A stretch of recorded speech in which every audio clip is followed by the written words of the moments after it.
Olá pessoal, estamos aqui na primeira oficina de montagem e suporte em informática. Esta é uma oficina com estilo minicurso ofertada pelo PTE através do projeto de minicursos e oficinas. Quem vos fala é Israel Félix Petiano, formado em técnica em montagem e suporte em informática e em eletrotécnica. Atualmente curso Engenharia Elétrica, grupo ao qual fazemos parte. Esse projeto tem no intuito aprimorar os petianos e também todos os discentes de engenharia elétrica e a quem interessar com práticas básicas, vamos dizer assim, de montagem e suporte. A principal base para fazermos essa oficina será uma plataforma que eu mesmo desenvolvi durante o meu curso de montagem e suporte, que está hospedada atualmente no GitHub. A plataforma se chama Pocket Support, certo? O link vai estar na descrição lá. Você pode acessar através de israelfelix10.github.io/ps/index.html.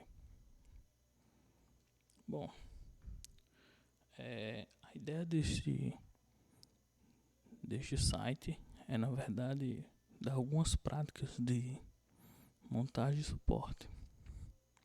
Temos aqui os principais problemas que dão na prática da informática do computador, mas o que nos interessa hoje aqui é esta aba de conceitos básicos. Vamos primeiro conhecer um pouco do que é um computador. Existem dispositivos de entrada e saída em um computador, certo? O computador basicamente é uma grande calculadora que faz operações matemáticas, entre outras coisas, e com o passar do tempo na história, principalmente ali com Steve Jobs, um dos primeiros a criar um personal computer, ou seja, sigla para PC, nós temos o início da era dos computadores pessoais, a qual já conhecemos a revolução que houve. Dentre isto, o computador em si é a máquina física feita por vários componentes e dispositivos que a gente chama de periféricos, sejam eles de entrada e saída ou de entrada e saída. Podemos dizer basicamente que o monitor é um periférico de saída do computador. Então, é um dispositivo de saída cuja função é transmitir informação através de imagem. Temos também o que a gente chama de gabinete, né? Que é, na verdade, a caixa, chassi ou torre que é onde os componentes são inseridos. Aqui temos um pequeno exemplo de um gabinete e com o gabinete montado. Temos aqui, podemos ver nele a fonte, certo? Vemos aqui o local onde fica o processador, ou seja, o cérebro do computador, a placa de vídeo, o local onde, se não for integrada junto ao processador, será processado os dados de vídeo para ser enviado para o monitor.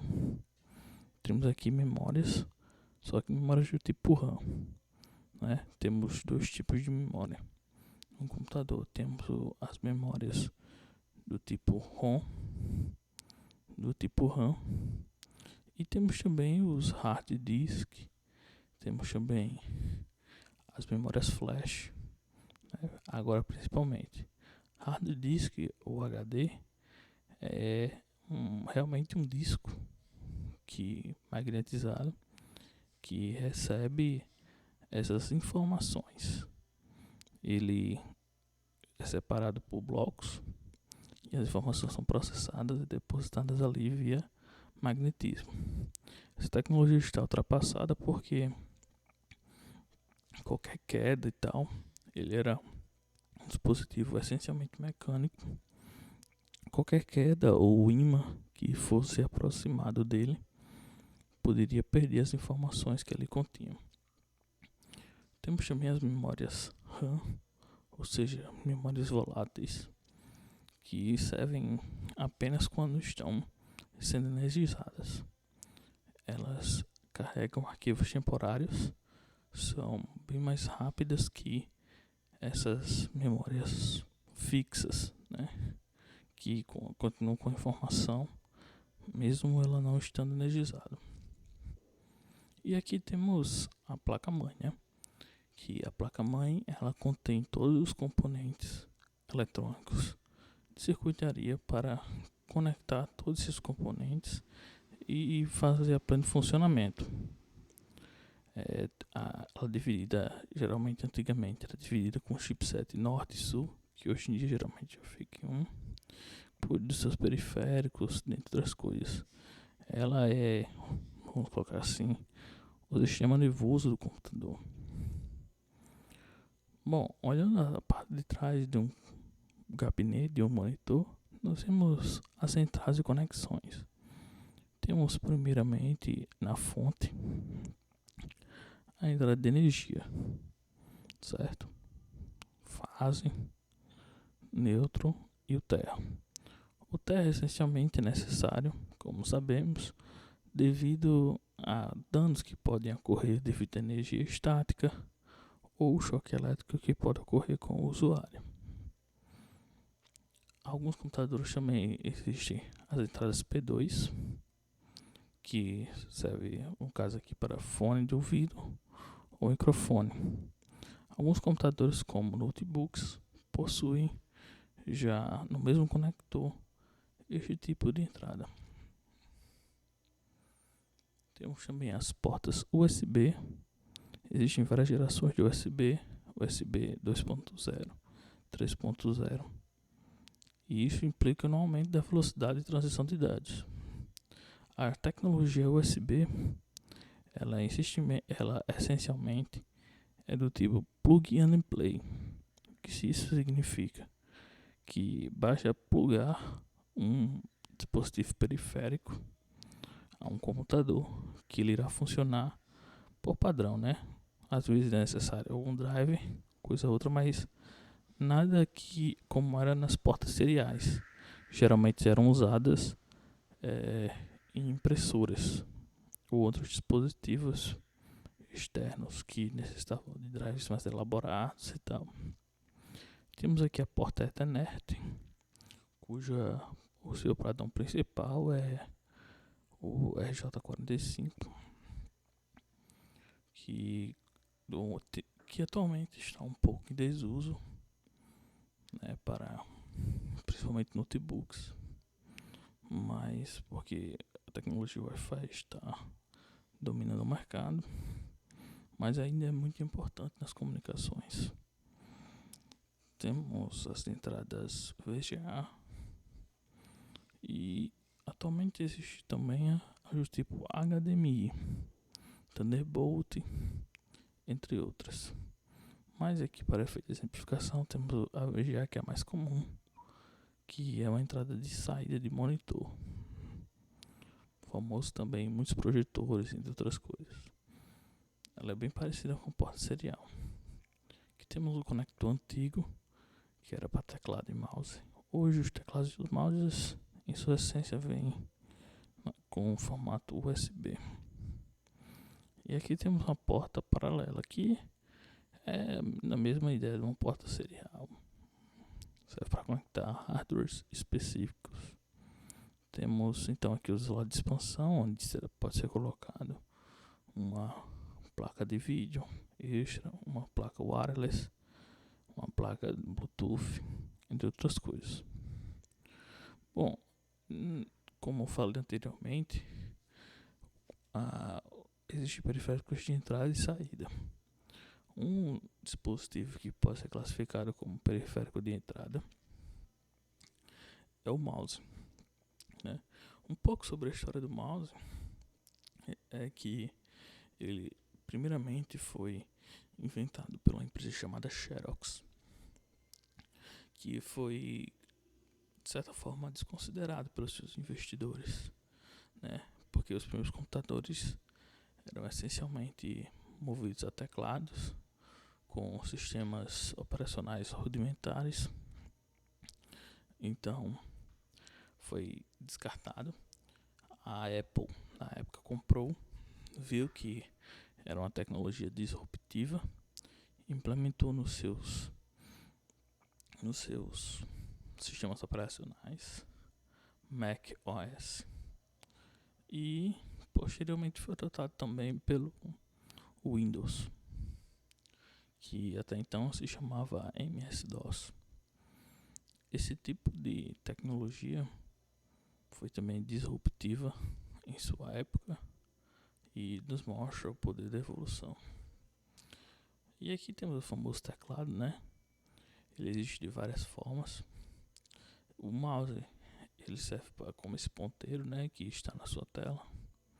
O teclado, ele serve para digitar várias informações. Existem funções específicas que podem ser programadas dependendo do programa. Ou existem aquelas teclas clássicas de Caps Lock, que é colocar em caixa alta, Shift, né, Ctrl Alt.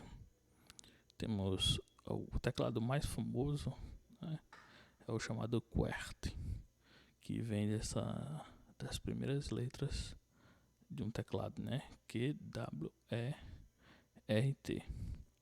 Esse tipo de teclado foi feito em estudo ainda da época de máquinas de escrever e que se consolidou no mercado, né? Atualmente tentaram mudar várias vezes, mas sem sucesso. Essencialmente, cada língua possui o seu teclado e para o padrão português Brasil existe a inclusão do C cedilha, coisa que não acontece, por exemplo, em um teclado da língua inglesa. E aqui temos mais de perto que a gente chamou de placa-mãe, que ela é a responsável por interligar os componentes, né, e tráfego de informações. Temos aqui é uma placa relativamente antiga, mas não temos muitas mudanças para as novas, né? Temos aqui um microprocessador, a entrada de slot. Essas entradas aqui são chamadas de slot, né? O slot do processador. Aqui onde fica a bateria do que a gente chama de CMOS, que é o tipo de memória a qual fica alocada a BIOS, ou seja, o programa base que controla justamente como se comportará essa placa-mãe, né? E aqui temos sockets de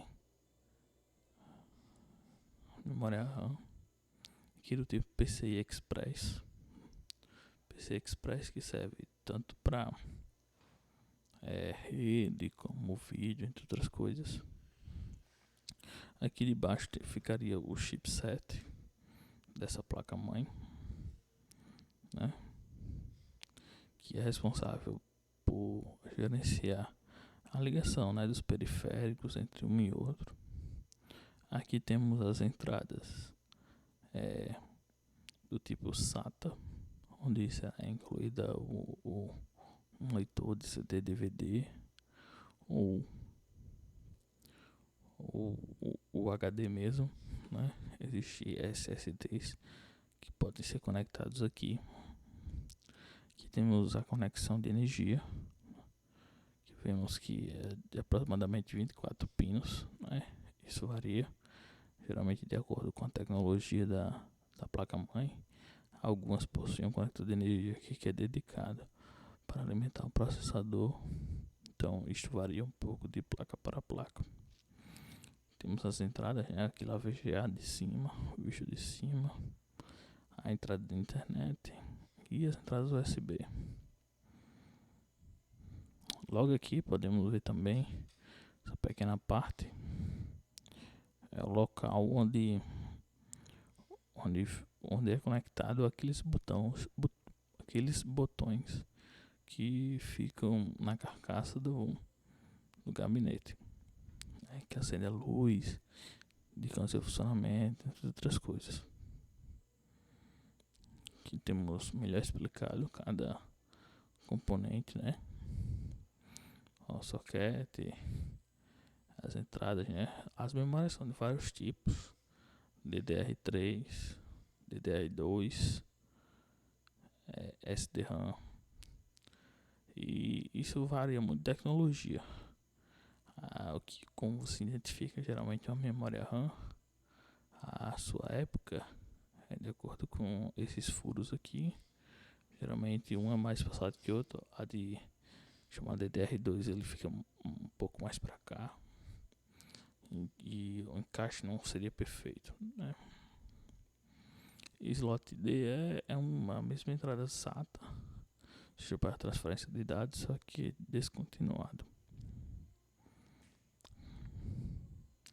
Bom, como já comentamos, dispositivos de memória, né? Temos o velho HD, Hard Disk, que está sendo substituído pelo que a gente chama de SSD, Solid Disk, né? E ele tem essa entrada aqui que a gente chama de SATA, este tipo de entrada aqui. Os mais novos, principalmente SSD, vem com uma entrada que a gente chama de NVMe.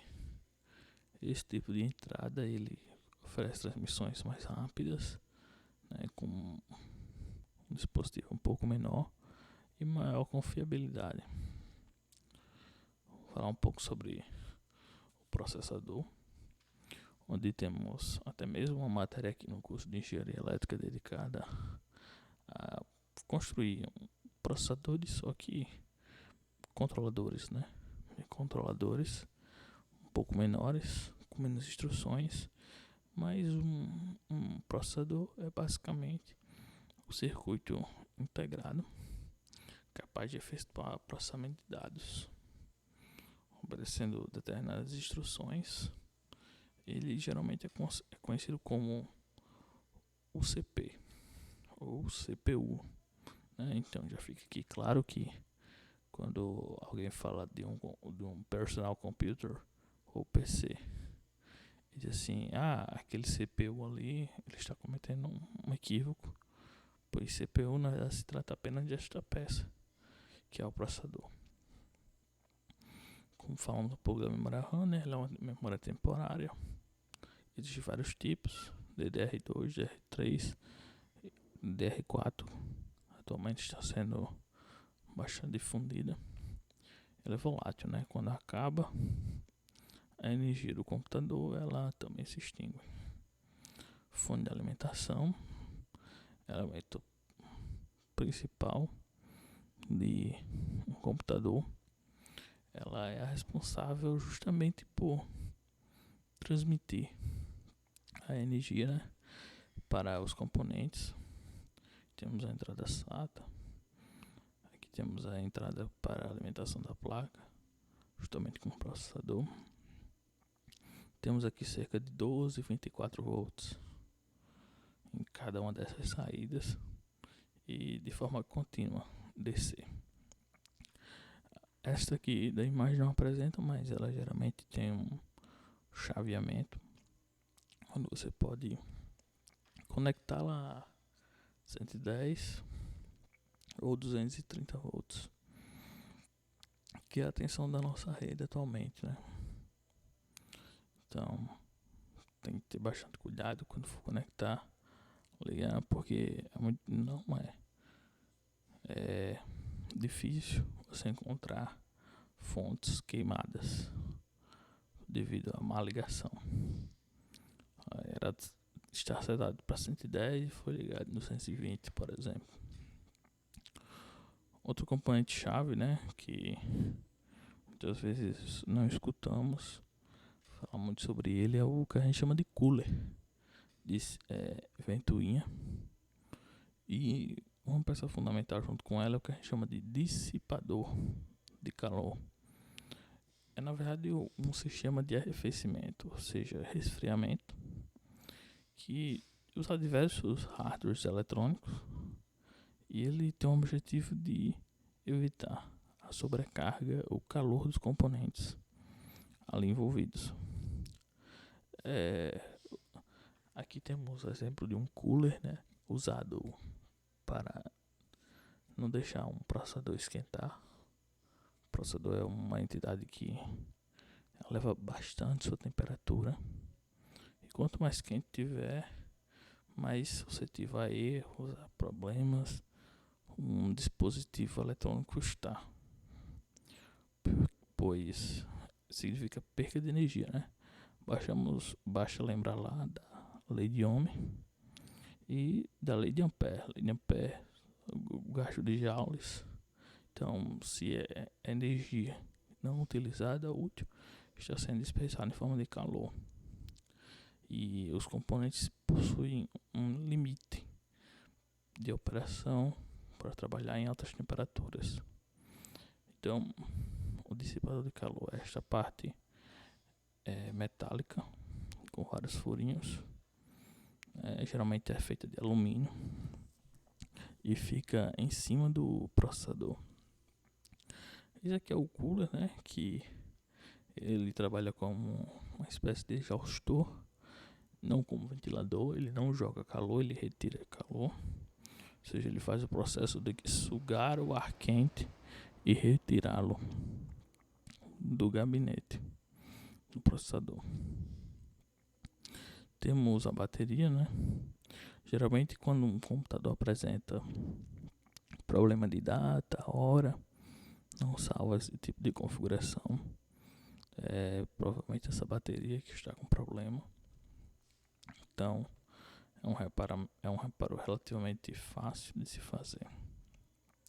Ou se quiser também dar um certo tipo de reset no dispositivo, poderemos retirar essa bateria, tocar no botão de ligar várias vezes e ele meio que resetará, voltará ao normal, como veio de fábrica. Então aqui temos um pequeno resumo do que falamos, né? Aqui temos a placa-mãe, as entradas de vídeo, né? Por exemplo, aqui DVI, VGA. DVI vem um pouquinho depois do VGA, mas hoje a gente já utiliza HDMI para tudo isso. É tecnologia para alta transmissão de dados, né? Entrada de rede RJ45, bastante usada, mas com a advento do Wi-Fi, alguns computadores até começam a deixar de vir. USB, PS2, entrada PS2 para periféricos como mouse, teclado. Aqui temos o CPU, o cooler, cabo DE, que foi substituído pelo SATA, que está sendo substituído agora pelo NVMe.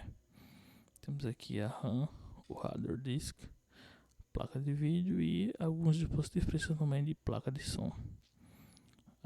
Geralmente as placas já vêm embutido a placa de som, e a placa de vídeo vem dentro de um processador também. Vamos falar um pouco de alguns problemas que geralmente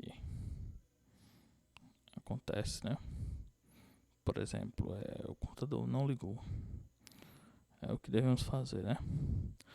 A causa para um computador não ligar são as mais diversas. Alguns procedimentos básicos devem ser realizados, né? Como por exemplo, verificar se os cabos estão devidamente conectados, seu cabo de força está devidamente no seu lugar, se não está gerando vídeo porque o cabo está mal conectado, folgado. Por incrível que pareça, parece básico, mas muitas pessoas caem nisso. Ou às vezes não está circulando energia nenhuma. Então não é estranho em algumas, até mesmo fontes de computadores, ou então um estabilizador que esteja conectado, algo do tipo, está com o fusível aberto, né? Houve um surto de tensão e a proteção atuou. Então basta trocar o fusível também, né? E aqui temos um exemplo de troca de fusível. O terceiro passo, que geralmente é para alguém com conhecimento um pouco mais avançado, seria verificar a tensão da rede elétrica, né? E ver se a fonte não é chaveada, ou seja, ela precisa que você mude manualmente a sua tensão de operação. Então pode ser que estendo uma tensão abaixo da de operação ele não funcione, não liga adequadamente. E aqui um teste muito simples, que pode ser feito em qualquer fonte, que às vezes você resolveu tudo, mas a fonte mesmo assim não liga. Aparentemente não tem nada queimado. Geralmente é só mesmo a fonte ATX que parou, ou seja, aquela fonte que fica dentro do computador. Então uma maneira fácil de testar isso é a inserção de um jumper entre os conectores verde e preto, daqueles 24 pinos que tem. Aqui temos um exemplo dos 24 pinos que tem na tomada. Então, se claramente desconectado a fonte da placa-mãe para não causar nenhum problema, então se retira, realiza-se esse jumper e se conecta a tomada novamente. Se o cooler que tem a fonte não for ativado, ele não estiver funcionando, então é necessário provavelmente efetuar a troca da fonte. E por último, temos uma das últimas tentativas, depois de verificar alguns outros componentes, mas como ele não está ligando, provavelmente é uma dessas coisas aqui, que é o botão Power, ou Power SW, como é descrito na conexão da placa-mãe. Então você, no caso, retira isso aqui e tenta fechar os contatos aqui com uma chave de fenda ou algo do tipo, para que ver se aqui essa peça não está com problema ou algo do tipo. Vamos ver outro defeito que pode acontecer aqui.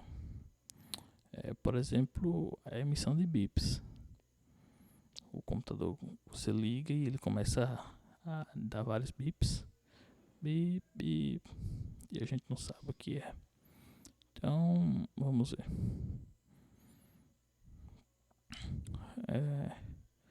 No geral, bips eles são padronizados pelas placas-mães e com a fundamentação, se ele geralmente dá algum erro, né? Um bip, quando você liga, ele faz bip, mostra que o computador está funcionando corretamente. É um checklist feito pelo hardware do computador. 2 bips geralmente significam um problema relacionado à memória, né? Provavelmente aquela memória do tipo RAM, as verdes, elas geralmente ficam sujas, os seus slots, então uma prática comum é retirá-las, passar uma borracha em seus contatos, limpar e ver se está tudo ok.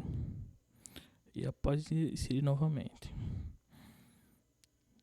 3 a 4 bips indica também problema relacionado à memória, né? Como eu disse, depende de placa-mãe para placa-mãe. 5 ou 6 apresenta problema com a própria placa-mãe, né? Então deve-se verificar a alimentação, os encaixes, o chip que está na placa, as configurações de jumper que algumas possuem, em casas mais antigas, para ver se está tudo correto. 7 bips pode significar problema com o teclado, então é bom verificar. 8 indica problema com placa de vídeo, é bom verificar os encaixes, limpar os contatos, recolocar, ou seja, isso aqui atrelado aos bips. Geralmente não existe geração de vídeo, ou seja, imagem para o usuário. 9 bips é um problema com o chip da ROM, onde guarda a BIOS, né? É difícil trabalhar com essa ROM, geralmente ela é soldada na placa-mãe, ou um serviço especializado para a realização da troca, ou o dispositivo está, assim, condenado, né? Existe bip curto, existe bip longo. Bip, então bip. Então um bip curto é executado com sucesso, né? Caso o sistema seja iniciado normalmente e você não esteja ouvindo esse bip, é bom verificar se o speaker do dispositivo está funcionando corretamente. Um bip longo geralmente é algum circuito, né? Provavelmente a RAM também. Um bip longo, 2 bips curtos, ou um bip longo e 3 curtos é uma falha no vídeo, ou com a BIOS da placa de vídeo. Então é bom retirá-la, limpá-la, algo parecido feito com as memórias RAM. 2 bips curtos é uma falha geral, onde não foi possível iniciar o computador.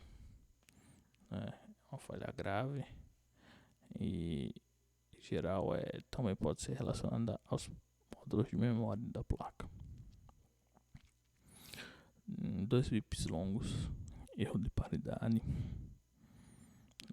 3, ou seja, na memória RAM, né, é necessário verificar se a frequência que ela opera é a devida, que é usada na placa, se as duas memórias ali trabalham na mesma frequência. Esse é um ponto importante a se verificar. 3 bips longos é uma falha na memória RAM também, só que mais específico. 4 longos é um timer operacional. 5 bips é um erro no processador. 6 bips é uma falha no gate. 7 bips processador também ocorre o erro. 8 bits, um erro na placa de vídeo. 9 bips, erro na memória ROM. 10 bips, pode ser uma falha no CMOS, novamente um problema muito grave. 11 bips, também é um erro com a memória, só que dessa vez é a memória cache. Memórias cache geralmente ficam dentro do processador ou da BIOS, né? Aqui temos alguns conceitos básicos, né? Como memória cache. Basicamente, o termo cache pode ser compreendido como uma área de armazenamento onde dados ou processos frequentemente utilizados são guardados para um acesso futuro mais rápido, poupando tempo e uso necessário do hardware, seja de RAM ou da memória física, que são mais lentos. Na hierarquia, o cache é bem mais rápido do que a RAM e do que a memória sólida, né? O SSD, o HD. Mas também ela é mais cara e de menor armazenamento. Vamos verificar aqui. E temos aqui alguns outros erros. Se vocês quiserem consultar, eu recomendo. Mas para a aula de hoje aqui, eu esperei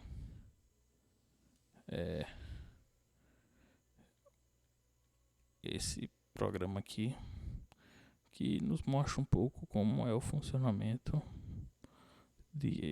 para montar um micro, né?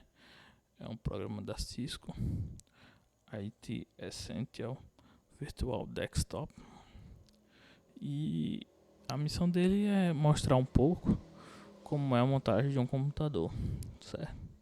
Então vamos montar aqui um computador. Inserir uma placa, uma fonte de alimentação, certo? Que a gente pode girar. Então, inserir da forma correta. Pronto, agora vamos colocar os parafusos. Pronto.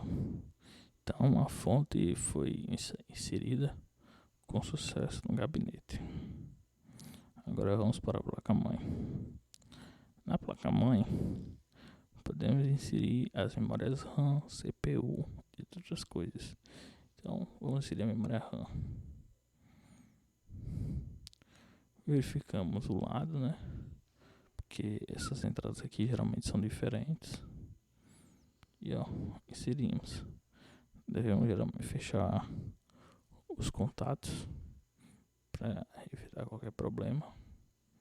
Então, fechando os contatos da memória RAM aqui, ó. Fechou. Vamos colocar um segundo slot de memória RAM. Ó, mesmo esquema. A gente tem que achar a posição correta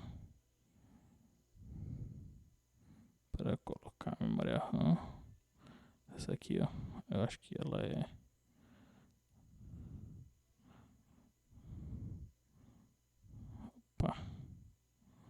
que foi. Pronto. Agora é só fechar os conectores, ó, estamos ok. Vamos inserir agora a CPU. Coloca no processador este lado, este pino aqui, deixa eu girar aqui para vocês verem melhor. Este pino aqui, ó, sempre tem que estar inserido com este pino aqui do slot que recebe. Então esse é um bom indício se o processador está bem inserido, né? Também tem que ter muito cuidado porque geralmente ou os pinos estão aqui ou estão no processador, e quando um pino desse quebra é perda total no processador. Aqui vamos inserir, ó. Fechamos a tampinha, fechamos a alavanca para travar o processador. Agora inserimos o que a gente chama de pasta térmica. Pasta térmica serve para melhorar a condutividade entre o processador e o cooler. A pasta térmica, ela geralmente é aquela branca, ela é feita de cerâmica e ajuda na condutividade. Então vamos inserir o cooler com o dissipador de calor. Aqui então temos as travas, inserindo as travas. Então conectamos o cooler à máquina, à placa-mãe.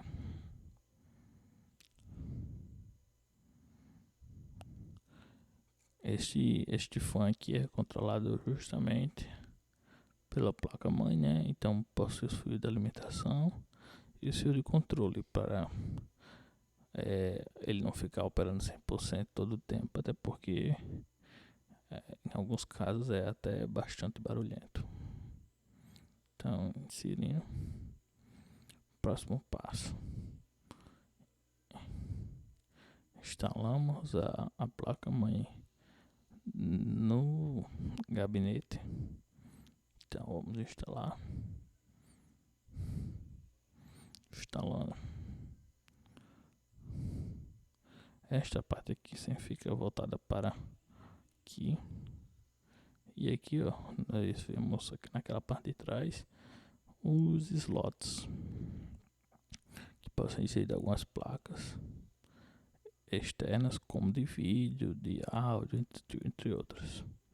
Vamos instalar, colocar os parafusos.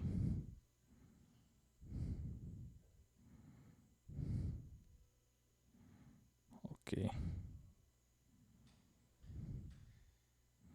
Pronto.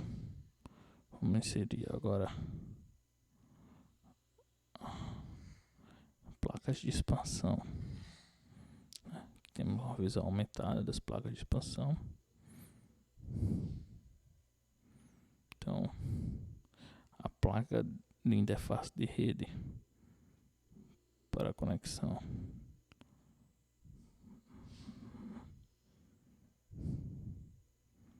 Ela, para ficar fixa, colocamos um parafuso.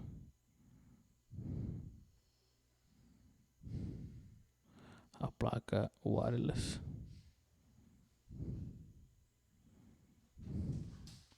com seu parafuso também.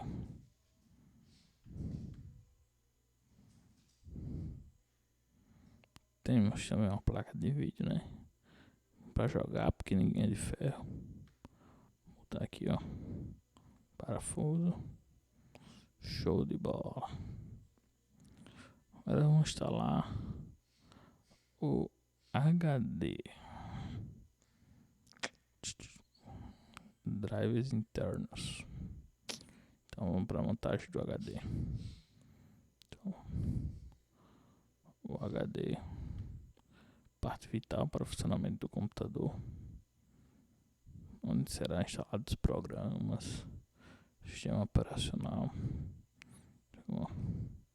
série do HD, os parafusos para fixá-lo, já que ele é uma peça mecânica, então ele não pode sofrer trepidação, entre outras coisas.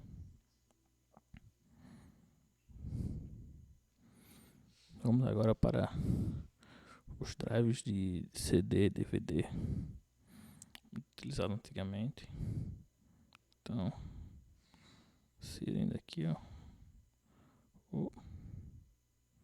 colocamos.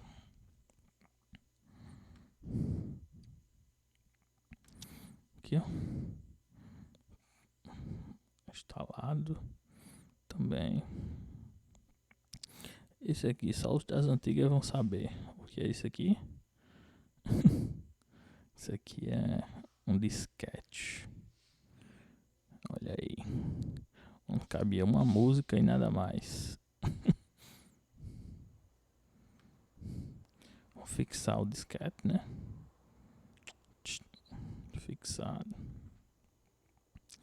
Agora vamos fazer a montagem dos cabos.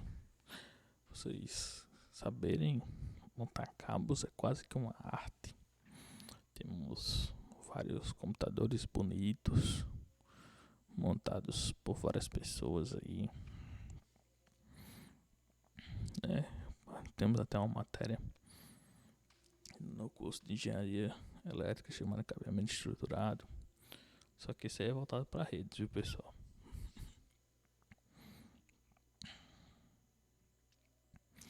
Vamos lá. Aqui, ó. Vamos conectar o cabo de alimentação. Aquele cabo que eu falei para vocês tem 24 pinos. Aqui, ó.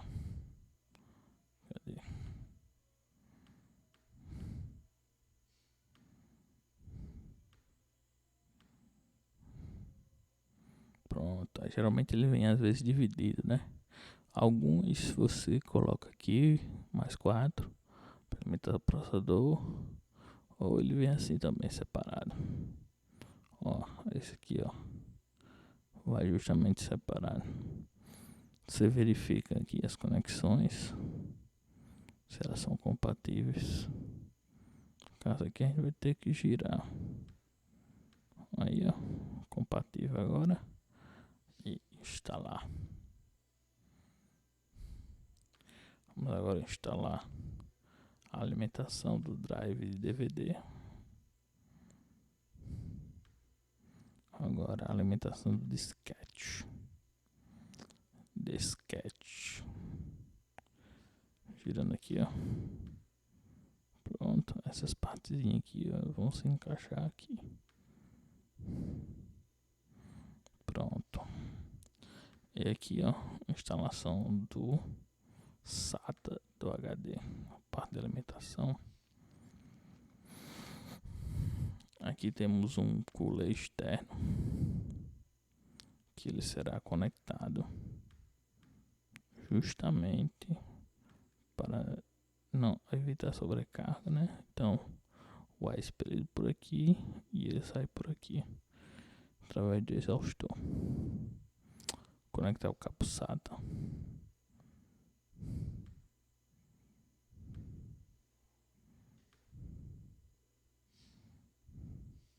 E agora conectar o SATA no HD aqui, ó.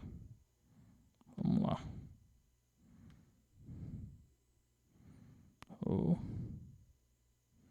Aqui, ó. Vocês podem verificar que tem essa rebarba aqui, ó. Tem que encaixar justamente aqui. Vamos ver se a gente consegue aqui.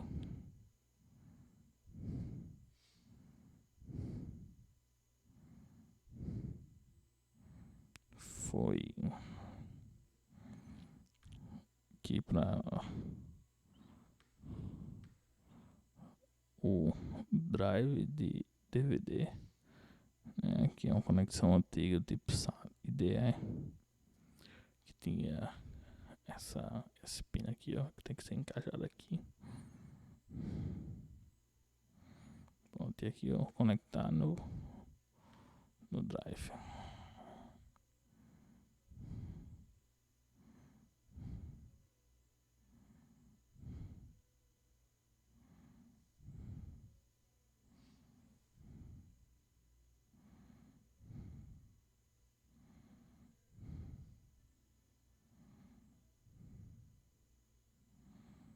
Olha aí. Quem sabe faz ao vivo. Que conectar a entrada para disquete. Mesmo esquema do IDE. A gente verifica aqui a forma como é conectada.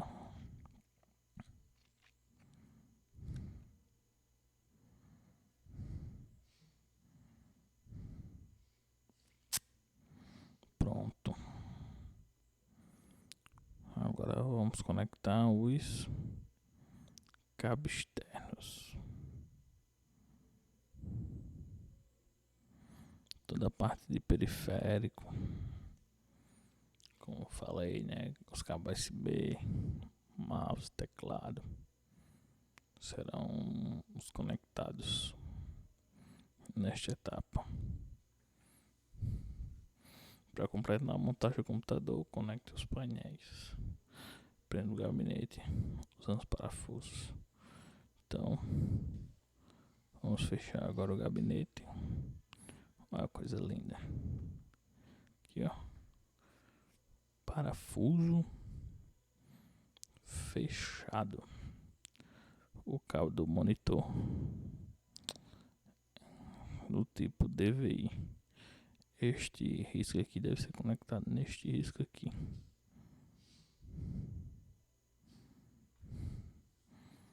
Girado e fixado. Vamos agora instalar o teclado. Olha aí, um teclado básico, né? Instalando o teclado. Olha aí. Este risco deve ser encaixado aqui. Geralmente a cor é também roxa, a cor que é inserida, né? E aqui o mouse.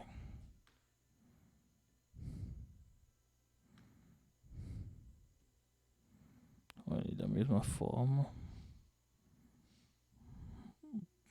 a fissura preta deve ser encaixada aqui. Então, ok. Vou colocar um cabo USBzinho aqui, né? Para impressora. E aí, como é que é? Aqui é aquele velho esquema, né? A gente nunca acerta nada, mas aqui, ó. Essa parte branca entra nessa parte preta. Essa parte sem nada entra nessa parte branca. Então, instalando. Vamos botar o cabo de rede. Que computador sem internet ninguém merece. Então, bora lá, ó. Cabo de rede. Cabo wireless. Teninha wireless. Lembrando que a gente estuda esse tipo de antena, né? Que é de polo. Polozinho lá no curso de antenas. E a parte final. Ligar o computador à energia. Vamos lá. Opa. Pra cá, pra cá, pra cá. Acho que agora vai. Opa. Foi. Computador ligado com sucesso. Olha aí. Muito bem vocês. Então, acredito que a gente chegou na parte final da nossa oficina. Com cara de mini curso, né? Obrigado pela sua audiência. Esteja sempre conosco. Nos acompanhe nas redes sociais. No Instagram do PET. Sempre temos novidades de mini cursos e outras coisas lá. Este curso ficará disponível no YouTube. Acesse, curte, compartilha. E eu gostaria de dar uma dica aqui, né? Para se alguém quiser brincar um pouco com simulação e montar computadores, resolver problemas. Recomendo o PC Building Simulator. De vez em quando ele fica grátis na Epic Games. Mas por enquanto o valor dele é cerca de R$37. Muito bom jogo para você que quer aprender e se divertir. Então é isso, pessoal. Obrigado e até mais.